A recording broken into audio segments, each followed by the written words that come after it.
Pagi di Pasar Keputaran Surabaya selalu riuh.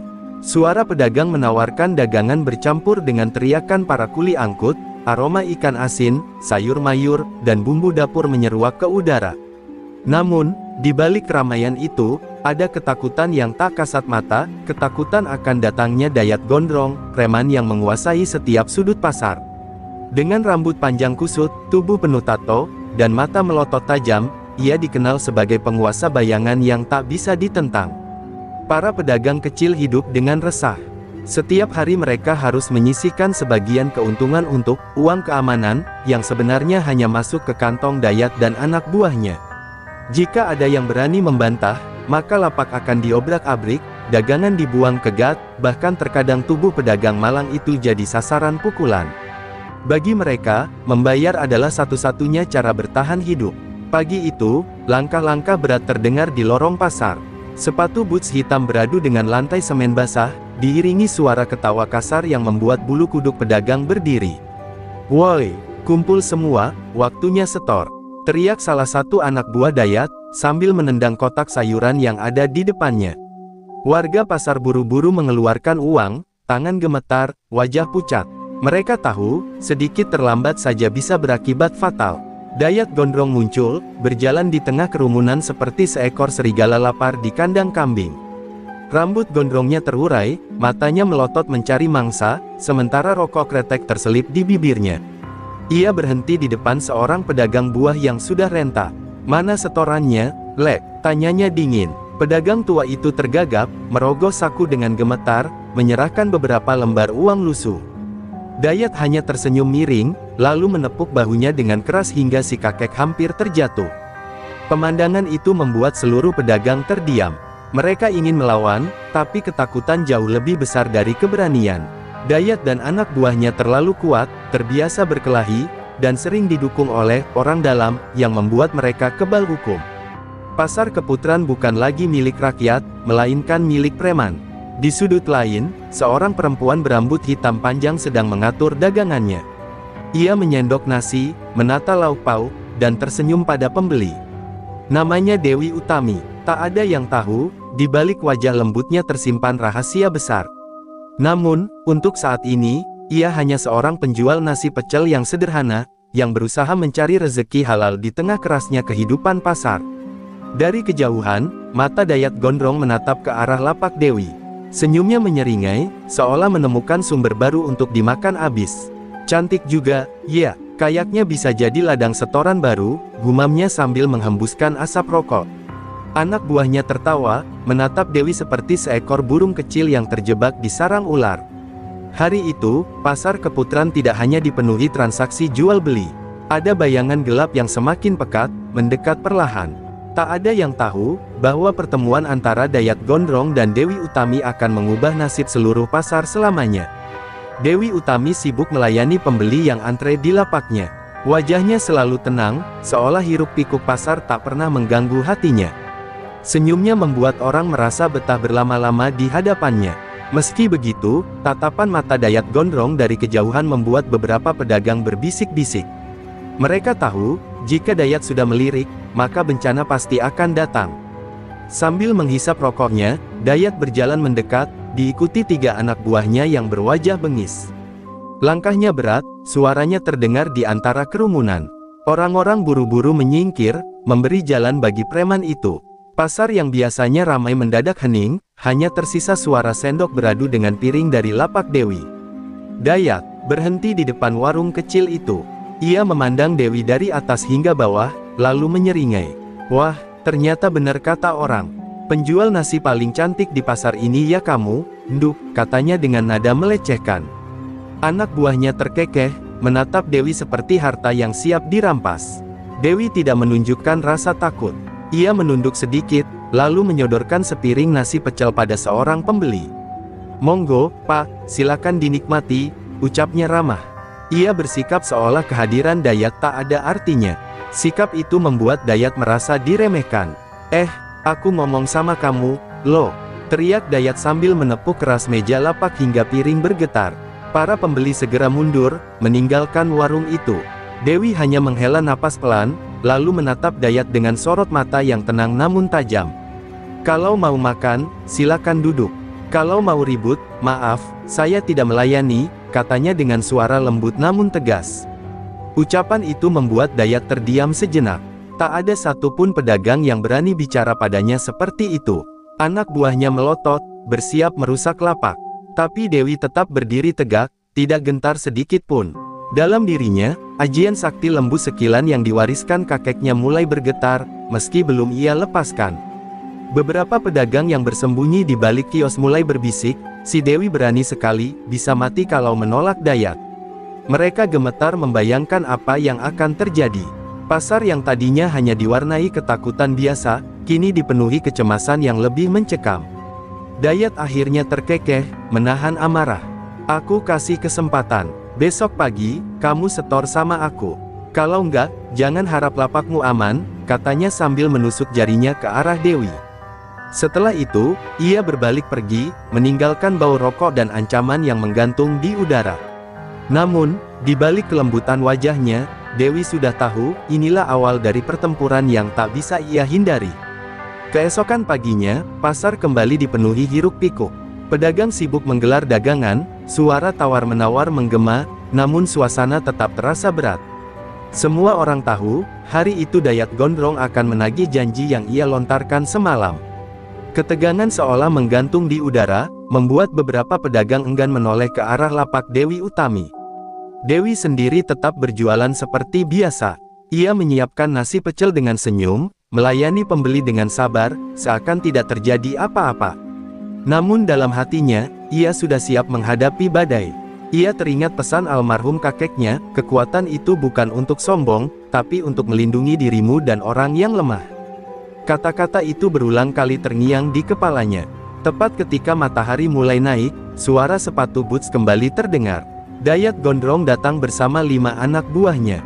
Mereka berjalan dengan congkak, mendorong siapapun yang menghalangi jalan. Pasar yang tadi ramai mendadak sunyi, hanya menyisakan tatapan penuh cemas dari balik tumpukan sayur dan buah. Dayat berhenti tepat di depan lapak Dewi. Ia meletakkan kedua tangannya di atas meja kayu, menunduk mendekati wajah perempuan itu. Aku sudah bilang, kan? Mana setorannya? Suaranya berat, penuh ancaman. Para pembeli buru-buru kabur, meninggalkan Dewi seorang diri di hadapan gerombolan preman. Dengan tenang, Dewi meletakkan sendok sayurnya. Ia menatap Dayat lurus, tanpa gentar. Saya tidak berjualan untuk setor pada orang yang tidak berhak. Kalau butuh makan, silakan duduk. Tapi kalau memalak, maaf, saya tidak bisa. Suaranya lembut, tapi setiap kata bagai pisau yang menusuk gengsi seorang preman. Mendengar itu, wajah Dayat memerah. Ia merasa dilecehkan di depan anak buahnya. Kurang ajar, baru kali ini ada yang berani menolak aku di pasar ini, teriaknya. Ia meraih piring di meja lalu melemparkannya ke tanah hingga pecah berantakan. Anak buahnya ikut merusak, menendang kursi, dan menjatuhkan lauk ke lantai. Pedagang lain hanya bisa menutup mulut dengan tangan, ngeri menyaksikan. Mereka ingin menolong, tapi ketakutan membuat kaki mereka terpaku. Semua tahu, melawan Dayat berarti mencari mati. Namun, di tengah kekacauan itu, Dewi tetap berdiri tegak, wajahnya tidak berubah sedikit pun. Dalam diam, ia mengatur napas. Aura ajian lembu sekilan mulai mengalir dalam tubuhnya. Ia tahu, hari ini adalah ujian pertama. Dayat Gondrong mungkin mengira dirinya hanya perempuan lemah, tapi sebentar lagi, pasar akan menyaksikan kenyataan yang tak pernah mereka bayangkan. Kekacauan di lapak nasi pecel Dewi semakin menjadi. Piring-piring pecah berserakan, lauk pauk berserakan di tanah, dan suara tawa kasar anak buah Dayat menusuk telinga. Dewi berdiri mematung, seolah pasrah. Namun di balik wajah tenangnya, ada sesuatu yang mulai bangkit dari dalam dirinya, sebuah kekuatan yang diwariskan sejak kecil. Malam sebelumnya, Dewi bermimpi bertemu almarhum kakeknya. Lelaki tua itu berdiri di tepi sawah dengan wajah teduh, memandangnya penuh kasih. Dewi, cucuku, ingatlah, darah kita adalah darah pejuang. Kau mewarisi ajian lembu sekilan, ilmu yang menjadikan tubuhmu benteng baja. Jangan gunakan untuk kesombongan, gunakanlah hanya saat terdesak. Kata-kata itu begitu jelas hingga ia terbangun dengan keringat dingin. Kini, mimpi itu seolah menjadi nyata. Dewi menutup matanya sejenak, menarik napas panjang. Ia merapal doa dalam hati, meresapi ajian sakti yang mengalir di nadinya. Tubuhnya terasa ringan, namun sekaligus kuat, seakan ada lapisan tak terlihat yang menyelimuti raganya. Hatinya tenang, tapi sorot matanya mulai menyala. Dayat Gondrong, yang tak sabar menunggu, melangkah maju. Ia mengangkat kursi kayu lalu mengayunkannya ke arah Dewi. "Rasakan ini, perempuan sombong," teriaknya. Kursi menghantam tubuh Dewi dengan keras, namun, bukannya roboh, justru kursi itu hancur berkeping-keping seperti menabrak batu karang. Dayat terbelalak, tak percaya dengan apa yang baru saja ia saksikan. "Bos, kursinya patah sendiri," teriak salah satu anak buahnya panik. Dayat tidak peduli. Dengan geram, ia mengangkat tinjunya lalu menghantam perut Dewi. Tapi alih-alih membuat Dewi terjatuh, tangannya justru terpental balik, membuat sendi-sendi jarinya nyeri luar biasa. "Arg!" Dayat berteriak kesakitan, wajahnya memerah karena menahan perih. Para pedagang yang sejak tadi hanya bersembunyi mulai melongok keluar. Mereka menyaksikan dengan mata kepala sendiri bagaimana seorang perempuan biasa mampu membuat Dayat tak berdaya. Bisik-bisik kagum dan heran mulai terdengar. "Apa yang terjadi? Kok bisa begitu? Perempuan itu, sakti." Dewi tetap berdiri tenang, tak sedikit pun menunjukkan kesombongan. Ia hanya menatap Dayat dengan tatapan penuh wibawa. "Aku sudah bilang, jangan ganggu aku. Aku hanya mencari nafkah dengan halal. Pergilah sebelum aku benar-benar marah," katanya dengan suara lembut, namun terasa bagai guntur di telinga Dayat dan anak buahnya. Hari itu, untuk pertama kalinya, pasar menyaksikan sebuah keajaiban. Ajian lembu sekilan yang diwariskan secara turun-temurun telah bangkit di tangan seorang perempuan penjual nasi. Pertempuran baru saja dimulai, dan takdir pasar Keputran sebentar lagi akan berubah selamanya. Wajah Dayat Gondrong merah padam menahan malu. Tangannya yang sakit masih bergetar, sementara suara tawa kecil para pedagang mulai terdengar dari balik kios. Meski mereka takut, rasa heran bercampur kagum membuat mulut mereka tak bisa tertutup rapat. Bagi Dayat, itu adalah penghinaan terbesar sepanjang hidupnya, ditertawakan gara-gara seorang perempuan. "Aku nggak peduli kamu siapa. Hari ini aku pastikan kamu menyesal," teriak Dayat, matanya melotot liar. Ia meraih golok besar dari pinggang anak buahnya, lalu mengayunkannya ke arah Dewi dengan penuh amarah. Suara besi berdesing, membuat orang-orang yang menonton menjerit dan menutup mata, tak sanggup melihat kemungkinan yang akan terjadi. Namun saat bila golok itu mengenai tubuh Dewi, suara yang terdengar bukanlah daging terbelah, melainkan dentuman keras seperti besi bertemu baja. Golok itu patah seketika, terbelah dua, serpihannya terpental ke tanah. Dayat terpaku, matanya membelalak, mulutnya terbuka tanpa suara. Ia merasa seolah berhadapan dengan makhluk gaib. "Bos, ini nggak masuk akal. Perempuan itu kebal," teriak salah satu anak buahnya ketakutan. Beberapa orang langsung berlari meninggalkan pasar, takut terjadi hal yang lebih mengerikan. Namun ada juga yang diam, bersembunyi sambil terus mengintip, karena rasa penasaran mengalahkan rasa takut. Dayat menolak kalah. Ia meraih botol kaca dari meja pedagang lain, memecahkannya, lalu mencoba menusuk Dewi. Tapi lagi-lagi, kaca itu hancur berkeping-keping begitu menyentuh tubuhnya. Sakit yang ia rasakan di tangannya membuatnya meraung kesal, semakin mempermalukan dirinya di depan anak buah dan warga pasar. Dewi masih berdiri tenang, matanya tak pernah lepas dari Dayat. Dengan suara datar namun tegas, ia berkata, "Sudahlah, Dayat. Aku tidak ingin melukaimu. Berhentilah merusak hidup orang lain. Apa kau tidak malu menindas pedagang kecil hanya untuk kepuasanmu sendiri?" Kalimat itu seperti cambuk, menusuk harga diri seorang preman yang selama ini hidup dari ketakutan orang lain. Tapi gengsi membuat Dayat justru semakin membara. Ia menjerit, melompat hendak menendang Dewi dengan sekuat tenaga. Namun, tubuhnya terpental sendiri seakan menendang dinding baja. Ia terhempas ke tanah, berguling hingga menabrak tumpukan karung beras. Suara tawa kecil semakin terdengar, kali ini tanpa bisa ditahan oleh sebagian pedagang yang menyaksikan. Pasar Keputran yang biasanya dikuasai teror kini menjadi panggung pertarungan yang tak seimbang. Untuk pertama kalinya, Dayat Gondrong yang ditakuti semua orang dipermalukan habis-habisan. Namun bagi Dewi, ini baru awal. Ia tahu, setelah ini Dayat tidak akan tinggal diam. Amarah seorang preman yang terluka egonya bisa lebih berbahaya daripada senjata apapun. Dayat Gondrong bangkit dengan wajah penuh amarah. Tubuhnya bergetar, bukan hanya karena sakit, tapi karena gengsinya diinjak-injak di depan banyak orang.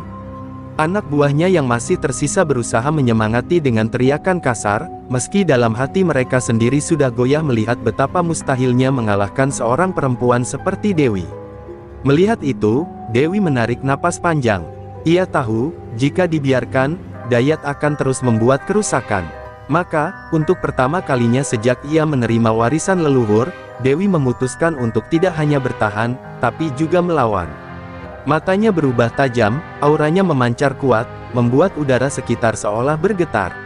Anak buah Dayat menyerbu bersamaan. Ada yang membawa kayu, ada yang nekat dengan pisau kecil. Namun, begitu mereka menghantam tubuh Dewi, semua terpental sendiri, jatuh berguling di tanah seperti boneka yang dilempar. Teriakan kesakitan menggema, darah segar mengalir dari luka akibat senjata mereka sendiri yang memantul. Pasar menjadi gempar. Para pedagang, yang tadinya hanya bisa diam, kini bersorak kecil penuh semangat. Mereka tak percaya bahwa ada seseorang yang berani, bahkan mampu, menghadapi Dayat Gondrong dan anak buahnya. Sorak itu membuat nyali preman semakin ciut, tapi juga membuat Dayat semakin kalap. "Cukup!" teriak Dewi, suaranya lantang menggetarkan hati semua orang. Ia melangkah maju mendekati Dayat. Tatapannya menusuk, penuh wibawa. "Aku sudah bilang, aku tidak ingin melukaimu. Tapi kalau kau terus memaksa, jangan salahkan aku kalau tubuhmu sendiri yang hancur oleh keserakahanmu." Kata-kata itu bagai palu godam menghantam hati Dayat yang sombong. Dayat menahan napas, keringat dingin mulai menetes di dahinya. Ia ingin lari, tapi gengsinya menahan. Ia ingin menyerang, tapi tangannya masih bergetar karena sakit. Akhirnya, dengan teriakan marah bercampur putus asa, ia mencoba lagi menerjang Dewi. Namun tubuhnya kembali terpental, kali ini lebih keras hingga punggungnya menghantam gerobak pedagang buah. Orang-orang bersorak keras. Beberapa bahkan menangis lega, seakan belenggu panjang teror pasar mulai terlepas. Dewi tetap diam, tidak merayakan kemenangan. Baginya, ini bukan soal menang atau kalah, melainkan soal menegakkan keadilan. Ia menunduk sebentar, berdoa dalam hati agar kejadian ini bisa membuka pintu kesadaran bagi Dayat dan anak buahnya. Namun, di balik keramaian itu, Dewi bisa merasakan sesuatu yang lebih dalam. Pertarungan ini bukan hanya sekadar masalah pemalakan pasar. Ia tahu, Dayat akan menyimpan dendam. Dan dendam seorang preman yang terhina bisa menjadi bara api yang sulit dipadamkan. Pasar Keputran yang biasanya dibungkam oleh rasa takut kini bergemuruh oleh sorakan. Para pedagang yang dulu selalu menunduk, kini berdiri menyaksikan kejatuhan Dayat Gondrong. Orang-orang yang biasanya menjadi korban pemalakan justru berani mengeluarkan suara lantang, seakan keberanian mereka baru saja dipantik oleh sosok Dewi Utami. Dayat terkapar di tanah, wajahnya penuh debu, nafasnya tersengal. Matanya memerah, bukan hanya karena sakit, tapi juga karena amarah bercampur rasa malu yang menyesakkan dada. Ia bangkit dengan susah payah, mencoba berdiri, namun lututnya bergetar, tubuhnya seperti kehilangan kekuatan. Untuk pertama kali, preman yang ditakuti itu terlihat tak berdaya. Anak buahnya sudah berantakan, sebagian kabur meninggalkan pasar, sebagian lagi meringis kesakitan di tanah. Mereka yang biasanya menebar teror kini justru menjadi tontonan warga. Pedagang-pedagang kecil yang sering dipalak mendekat, menatap mereka dengan sorot mata berani yang selama ini terkubur. Situasi telah berbalik, Dayat bukan lagi penguasa, melainkan pesakitan. Dewi berdiri tegak di tengah lapaknya yang porak-poranda. Meski dagangannya hancur, ia tidak sedikit pun menunjukkan kesedihan. Ada aura wibawa yang memancar dari dirinya, membuat semua orang menaruh hormat. Ia menatap Dayat dengan tatapan dingin, bukan benci, melainkan penuh peringatan. "Ini peringatan terakhir, Dayat. Jangan ulangi perbuatanmu." Namun gengsi membuat Dayat tak bisa menerima. Ia menatap Dewi dengan penuh dendam, giginya bergemeletuk. Kau akan menyesal, perempuan." Teriaknya parau, tapi ancaman itu hanya terdengar seperti suara orang kalah yang kehilangan kuasanya. Orang-orang di sekitar justru menertawakannya, sesuatu yang tak pernah ia alami sebelumnya. Pedagang tua yang dulu dipalak berani bersuara, "Dayat, cukup sudah. Pasar ini bukan milikmu. Kami sudah terlalu lama diam. Kalau bukan karena Mbak Dewi, mungkin sampai mati pun kami tak akan berani melawan." Suara itu membuat Dayat semakin terpukul, karena ia sadar wibawanya di mata pasar sudah runtuh. Suasana yang dulu mencekam kini berbalik penuh harapan. Warga pasar menyalami Dewi, mengucapkan terima kasih dengan mata berkaca-kaca. Beberapa bahkan berani menepuk bahunya, seolah ia adalah pahlawan yang selama ini mereka nantikan. Namun Dewi hanya tersenyum samar, menunduk rendah. "Aku hanya melakukan apa yang seharusnya kulakukan," katanya lembut. Hari itu, teror yang selama ini menghantui pasar seketika sirna. Namun di hati Dewi, ia tahu ini bukanlah akhir. Sorot mata Dayat Gondrong yang penuh dendam adalah tanda bahwa badai yang lebih besar sedang menunggu di depan. Malam itu, setelah keramaian pasar mereda, Dewi duduk sendirian di warungnya yang sudah sepi. Lampu, minyak bergoyang pelan tertiup angin, memantulkan bayangan wajahnya yang tampak lelah. Piring-piring pecah, nasi yang terbuang, serta sisa dagangan yang berantakan masih berserakan.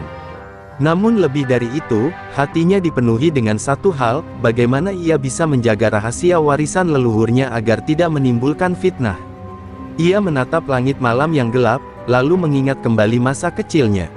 Kakeknya, seorang pendekar tua bernama Ki Jaya Utama, pernah mengajarinya ilmu lembu sekilan dengan penuh kesabaran. Dewi kecil sering menangis kelelahan saat latihan, namun sang kakek selalu menegaskan, kekuatan ini bukan untuk kebanggaan, melainkan untuk melindungi orang yang tertindas. "Jangan pernah salah jalan, Dewi." Pesan itu kini terasa semakin nyata. Di tengah lamunannya, seorang pedagang tua yang pernah dipalak mendekat, membawa termos kopi. "Mbak Dewi, terima kasih. Kalau tidak ada sampeyan, mungkin kami semua sudah hancur dimakan Dayat." "Tapi, apa sampeyan bukan orang biasa?" Pertanyaan itu dilontarkan dengan ragu, namun matanya penuh penasaran. Dewi tersenyum tipis. Ia menatap lelaki tua itu dengan tenang. "Aku ini sama saja dengan kalian. Bedanya, aku hanya diberi sedikit warisan dari leluhur. Jangan dipikir aku sakti atau ingin diagung-agungkan. Aku hanya ingin hidup damai, mencari rezeki halal seperti kalian."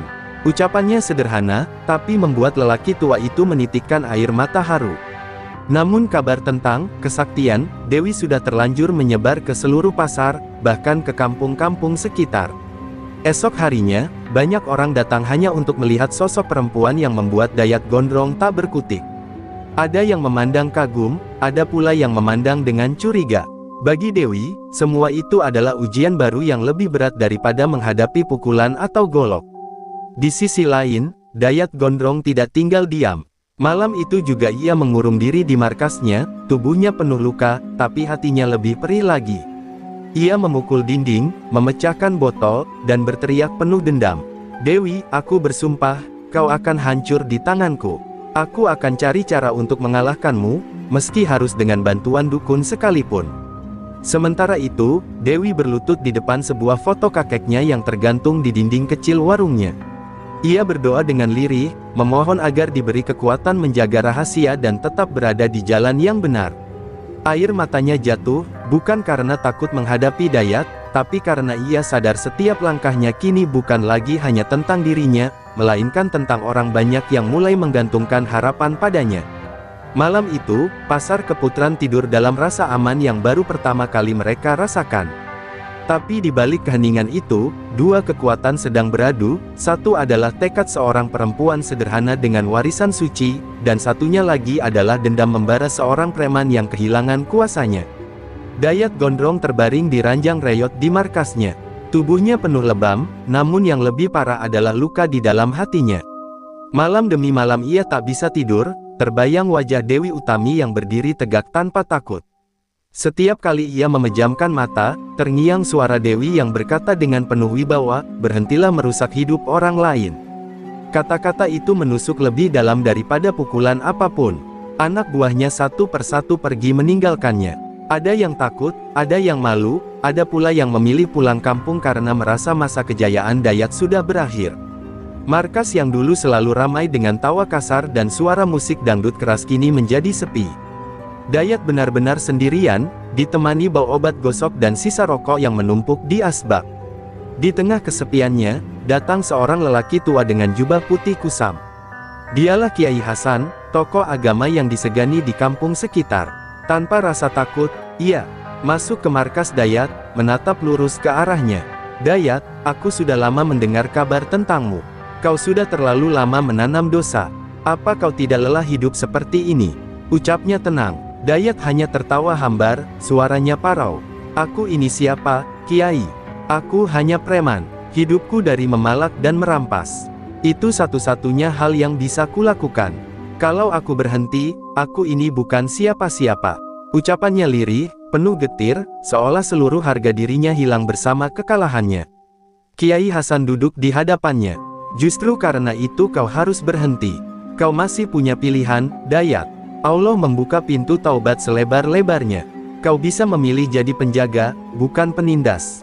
Kau bisa melindungi mereka yang dulu kau sakiti. Kau bisa menebus dosamu sebelum terlambat. Kata-kata itu menembus hati Dayat seperti air yang menyejukkan bara. Air mata yang selama ini tak pernah ia izinkan jatuh, akhirnya mengalir di pipinya. Dayat menunduk, bahunya bergetar.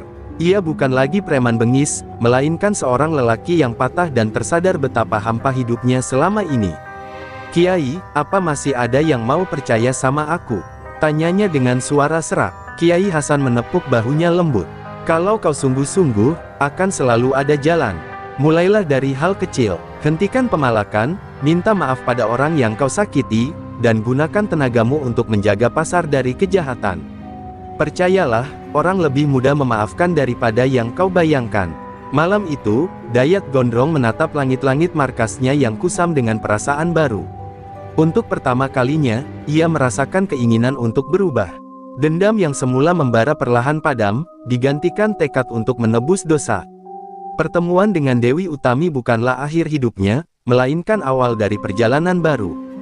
Pagi itu, suasana pasar Keputaran terasa berbeda. Matahari menyinari kios-kios yang ramai, namun kali ini wajah para pedagang tampak lebih cerah dari biasanya. Tidak ada lagi rasa cemas menunggu kedatangan Dayat Gondrong dan gerombolannya. Sebaliknya, mereka bisa berjualan dengan tenang, suara tawa anak-anak kecil berlari di lorong pasar kembali terdengar.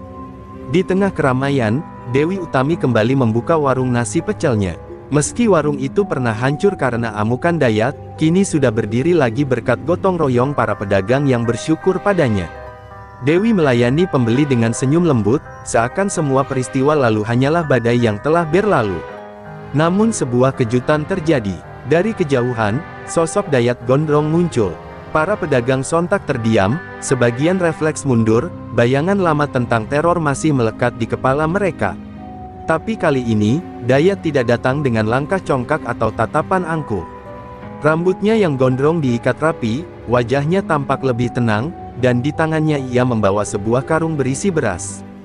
Dayat berhenti di depan lapak Dewi. Semua orang menahan napas. Dewi, ucapnya pelan, berbeda jauh dengan suara lantang yang biasa ia gunakan. Aku datang bukan untuk memalak. Aku ingin minta maaf. Semua kesalahan, semua kejahatan, aku yang tanggung. Mulai hari ini, aku bersumpah tidak akan menyakiti siapapun lagi. Suaranya bergetar, matanya berkaca-kaca. Dewi menatapnya dalam diam, mencoba membaca ketulusan itu. Ia lalu mengangguk pelan. Kalau kau sungguh-sungguh, Dayat, jangan minta maaf padaku saja. Mintalah maaf pada orang-orang pasar ini, pada mereka yang sudah lama kau tindas. Dewi melangkah mundur, memberi ruang pada Dayat untuk bicara. Dengan berat hati, Dayat berlutut di tengah pasar. Semua orang terkejut melihat preman yang dulu begitu ditakuti kini menundukkan kepala. Bu, Pak, semuanya. Aku salah. Aku minta maaf sudah bikin kalian susah. Mulai sekarang, aku janji akan jaga pasar ini, bukan merusaknya. Tangisnya pecah, dan keheningan berubah menjadi haru. Para pedagang menatap satu sama lain. Perlahan, seorang pedagang tua yang dulu sering dipalak maju, menepuk bahu Dayat. Kalau kau sungguh berubah, kami akan terima. Yang penting, jangan ulangi lagi. Kata-kata itu disambut anggukan setuju dari yang lain. Pasar Keputaran akhirnya menemukan kedamaian yang selama ini dirindukan. Hari itu, teror yang dulu menindas berubah menjadi pelindung baru. Dewi Utami kembali berjualan dengan tenang, sementara Dayat Gondrong dan sisa anak buahnya membantu menjaga keamanan pasar. Rahasia ajian lembu sekilan tetap tersimpan dalam hati Dewi, menjadi saksi bisu bahwa kekuatan sejati bukanlah menindas, melainkan melindungi. Pasar Keputran pun memasuki babak baru, babak di mana keberanian seorang perempuan sederhana mengubah nasib semua orang.